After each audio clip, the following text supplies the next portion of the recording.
An alpha particle is moving with a velocity v. It enters in a magnetic field B as shown below. The magnetic field is perpendicular and into the plane of paper. A uniform electric field is applied in the same region as magnetic field so that the alpha particle passes undeviated through the combined fields. A. What should be the direction of the electric field? B. Without any change in the electric field and magnetic field, the alpha particle is replaced by following particles. First, proton moving with a velocity v. Second, electron moving with a velocity v by 2. Will there be any change or deviation in the path of the particles? Give a reason for your answer. तो देखिए बच्चों, इस question में हमको दिया है कि एक अल्फा पार्टिकल है जो कि v वेलोसिटी से इस दी गई मैग्नेटिक फील्ड में इंटर करता है। हमको ये बताना है कि अगर मैग्नेटिक फील्ड की वैल्यू b है, मैग्नेटिक फील्ड की वैल्यू क्या है बच्चों? b है, ठीक है, वो भी यूनिफॉर्म मतलब एक जैसी, हर जगह b हर जगह सेम है मैग्नेटिक फील्ड। तो हमको बताना है कि यहाँ पर इलेक्ट्रिक फील्ड को किस डायरेक्शन में लगाया जाए कि चार्ज अनडेविएटेड रहे। तो बच्चों आपको यहाँ पता होना चाहिए कि जब कोई q चार्ज v वेलोसिटी से किसी b मैग्नेटिक फील्ड में इंटर करता है तो चार्ज पर एक फोर्स लगता है मैग्नेटिक फील्ड से। कितना फोर्स लगता है Fm? ये लगता है q v क्रॉस b। ये मैग्नेटिक फोर्स का मतलब वेक्टर फॉर्म है। अगर इसकी हम बात करें नॉर्मल तो इसको हम लिख सकते हैं q v b sine theta.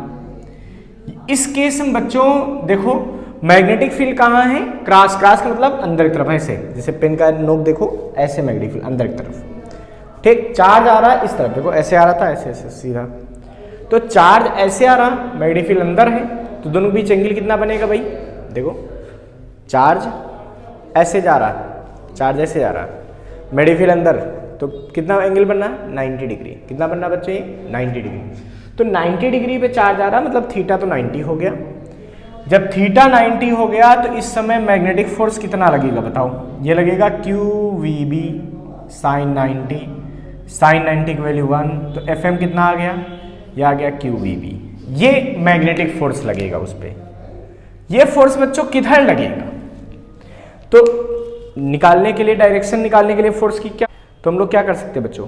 Fleming's left hand rule भी लगा सकते हैं या राइट हैंड पाम रूल भी लगा सकते हैं, जो चाहो लगा दो। कौन सा लगाना है? राइट हैंड पाम रूल लगाते हैं, चलो ठीक है।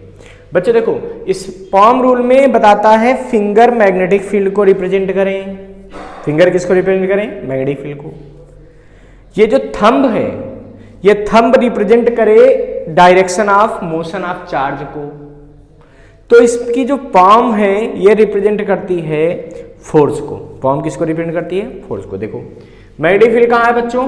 अंदर की तरफ, तो फिंगर तो अंदर की तरफ हो गई, मैग्नेटिक फील्ड अंदर थी ना, देखो डाउनवर्ड टू द बोर्ड है, बोर्ड के अंदर, प्लेन ऑफ पेपर के अंदर की तरफ, तो ऐसा हो गई मैग्नेटिक फील्ड अंदर। मोशन किधर होगा चार्ज का? उस तरफ, तो ये थंब जो है वो उस तरफ चले जाएंगे, ठीक है। तो फोर्स कहाँ लगना चाहिए? ऊपर।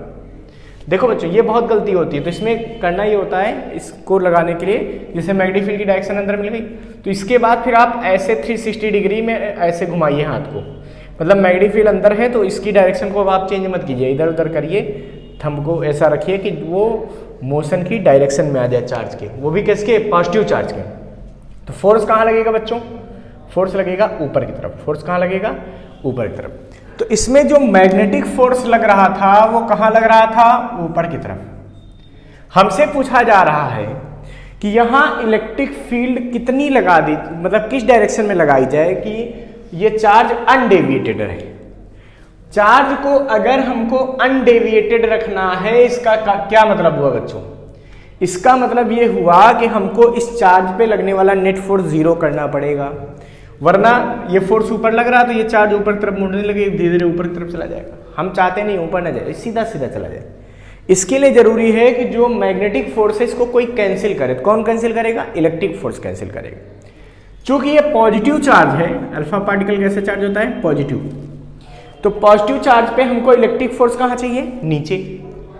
तो हमको यहाँ पे एक इलेक्ट्रिक फोर्स ऐसा चाहिए जो इसके बराबर हो जाए, तो वो इसको कैंसिल कर देगा, तभी इस पे नेट फोर्स 0 हो जाएगा, तो ये ऐसे अनडेविएटेड रहेगा।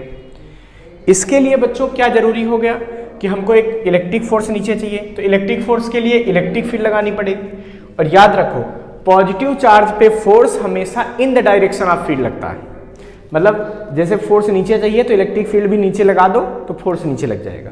इसका मतलब इलेक्ट्रिक फील्ड ऐसे लगानी पड़ेगी, तो इलेक्ट्रिक फील्ड कैसे लगानी पड़ेगी, इस टाइप से, ये इलेक्ट्रिक फील्ड हो गई। So the direction of electric field should be downward, किधर होनी चाहिए, डाउनवर्ड होनी चाहिए, नीचे की तरफ, in the plane of paper, और प्लेन ऑफ पेपर में होनी चाहिए। ठीक है, तो यहां पर पहले चीज का आंसर हो जाएगा, उन्होंने डायरेक्शन ऑफ इलेक्ट्रिक फील्ड पूछी थी, तो हम क्या बोलेंगे कि direction of electric field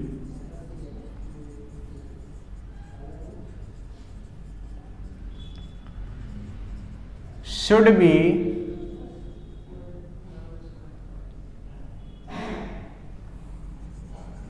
downward in the plane of paper,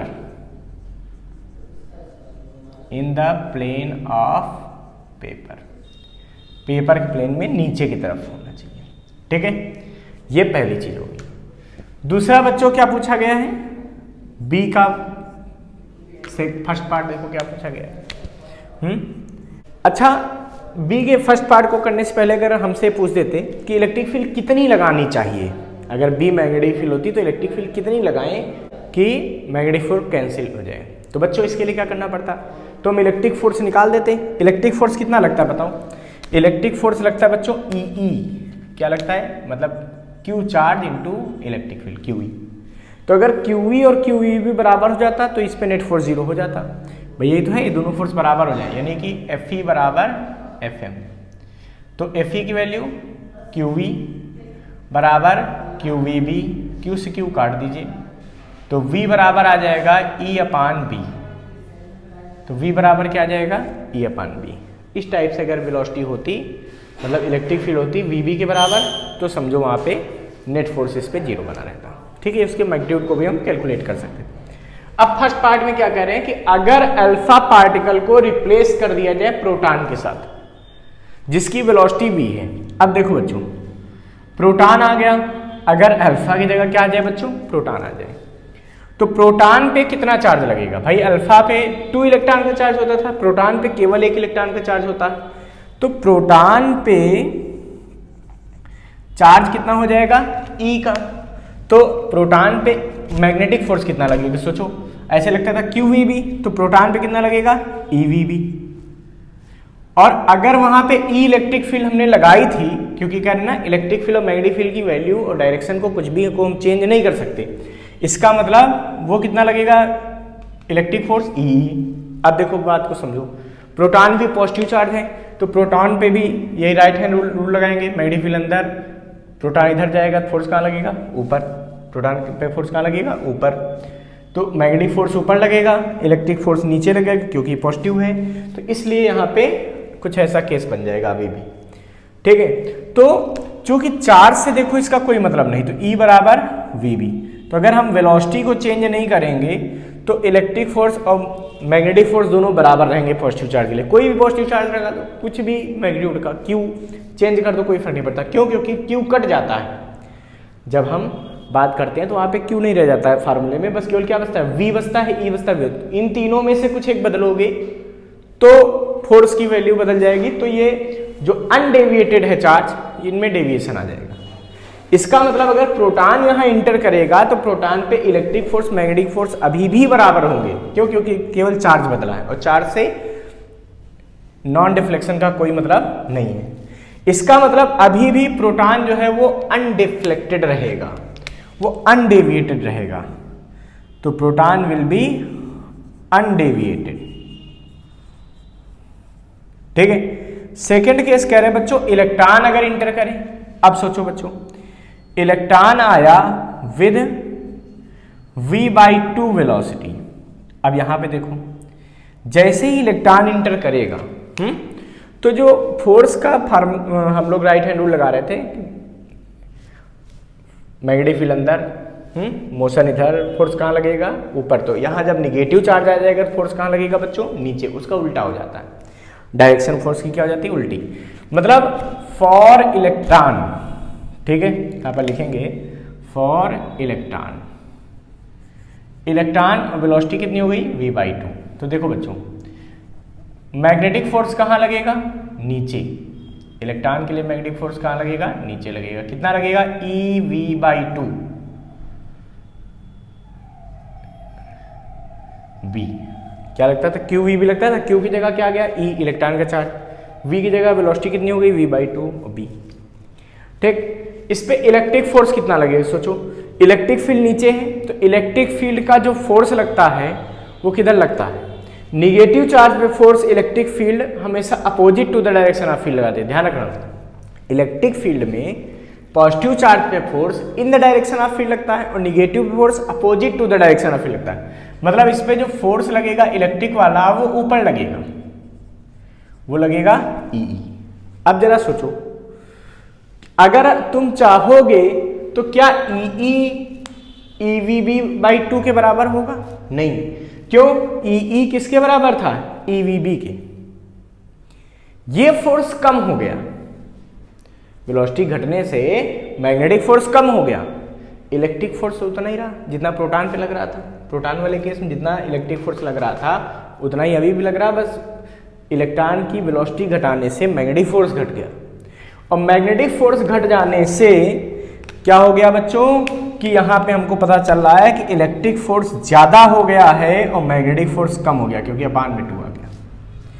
इसीलिए हम यहाँ पे कह सकते हैं कि इलेक्ट्रिक फोर्स ज्यादा हो गया, मैग्नेटिक फोर्स कम हो गया। इसका मतलब इलेक्ट्रॉन अब अनडेविएटेड नहीं रहेगा, अब वैसे ऊपर तरफ मुड़ जाएगा। क्यों, क्योंकि ऊपर का फोर्स ज्यादा है ना, तो अब इलेक्ट्रॉन सीधा न जा करके ऐसे ऐसे मुड़ जाएगा, ये इलेक्ट्रॉन का पाथ हो जाएगा। तो हम लिखेंगे electron will be deviated upward.